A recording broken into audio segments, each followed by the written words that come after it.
বৈষম্য বিরোধী ছাত্র আন্দোলন প্ল্যাটফর্মটি বিলুপ্ত করার কোনো সিদ্ধান্ত হয়নি বলে জানিয়েছেন এর মুখপাত্র উমামা ফাতেমা। শুক্রবার রাত ৮টা ৫৫ ফেসবুক স্ট্যাটাসে তিনি কথা জানান। ফেসবুক স্ট্যাটাসে উমামা ফাতেমা লিখেন, বৈষম্য বিরোধী ছাত্র আন্দোলন প্ল্যাটফর্মটি বিলুপ্ত করার কোনো সিদ্ধান্ত হয়নি। বৈষম্য বিরোধী ছাত্র আন্দোলনের অংশীদার ছাত্রদের সবাই নতুন রাজনৈতিক দল বা নতুন ছাত্র সংগঠনে যুক্ত হয়নি। অংশীদারদের আলোচনা ছাড়া প্ল্যাটফর্ম বিলুপ্ত হবে না, তাই বিভ্রান্ত না হওয়ার অনুরোধ রইল। মালয়েশিয়ান প্রযুক্তিতে তৈরি অত্যাধুনিক cleaning machine modern vacuum cleaner যে কোনো ধরনের ধুলো ময়লাকে পরিষ্কার করে ঘরকে করে তুলুন চকচকে ও আকর্ষণীয়। Modem, brand of luxury.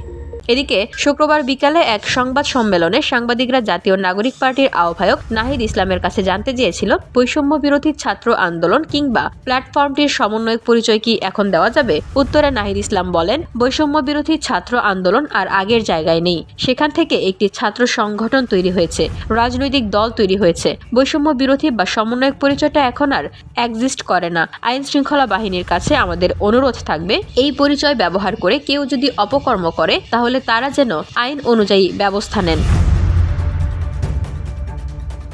VOD Bangla news desk.